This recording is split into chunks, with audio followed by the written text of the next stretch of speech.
Tom retched, nearly blacking out from the trauma of what was laid across his wife's mutilated wrists. In that moment, any semblance of rational thought abandoned him. You monsters," he howled, convulsing in impotent rage despite the gun barrel digging into his skull. I'll kill you both." The gunman responded by flicking off the safety audibly. Safe code, now. Trembling, numb with shock, Tom managed to choke out the numbers between ragged sobs. The intruders waited until he repeated it twice more for confirmation before dragging Lisa up the stairs, leaving him alone with the swiftly cooling remains. For 15 agonizing minutes, Tom knelt surrounded by the evidence of his son's sacrifice. What felt like an eternity later, the ringing of ceramic on wood made him start the robbers had returned, dropping a thick stack of banded cashier's wraps onto the coffee table tray. $5 million in bearer bonds, one of them grunted. All cash. Not too shabby. Tom could only gape in stunned, directionless grief at the veritable fortune amassed before them. Was his entire family's life truly worth so little? "Don't think this gets you off the hook," the other intruder growled. "You knew the stakes going in. We delivered our end in full." They advanced on Tom, something metallic and heavy glinting in one's raised fist. As the first blow crashed across the back of his skull, he felt his consciousness rapidly abandoning him, bleeding away into a vortex of vacuous oblivion. Some unknown time later, Tom drifted back into semi-lucidity, only to find himself precisely where he'd been beaten unconscious, still bound, lying on his side amidst the wreckage of his former life. Every bone, muscle, and tendon therein screamed from the physical trauma. But it was the ambient scene surrounding him that gradually inflicted a deeper, more lacerating anguish upon his very soul. The blindfold had been removed either in his thrashing or by his tormentor's hand, he wasn't sure. What he could see, however, would portend a lifetime of waking nights and catatonic psychosis, all for the sake of mindless cruelty of unvindicated avarice. Lisa lay opposite him, vacant glassy eyes staring into the inexorable middle distance. Her blouse had been shredded, each button torn free with impossible force to expose her torso a tenderized ruin of protruding bones, mottled contusions, and mangled viscera that threatened to sunder her lower jaw.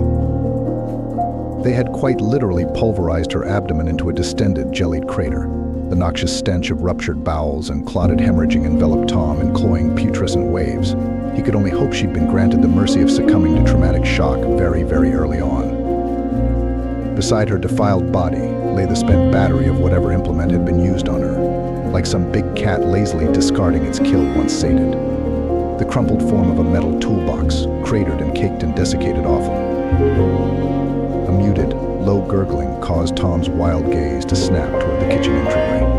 There, leaned against the archway, casually observing the aftermath with a disinterested apathy, was one of their assailants.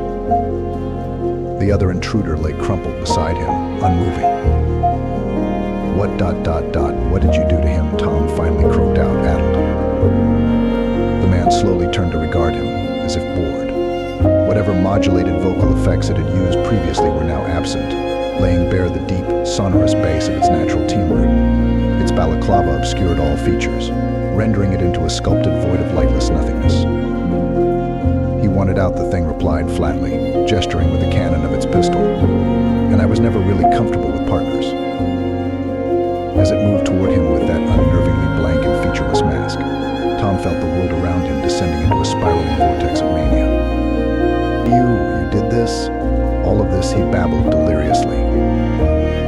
"Crime of opportunity," came the guttural, sepulchral reply. Tom immediately understood the greater depths of malice here. Not merely robbery, not random violence of circumstance or inflamed impulses, but a meticulously premeditated symphony of brutality and anguish conducted by an empty, unprovoked nihilism. A true void, made uniquely malevolent by its own sovereign agency. It crouched beside Tom, that immovable ceramic facade boring into his psyche like an inscrutable eldritch monolith.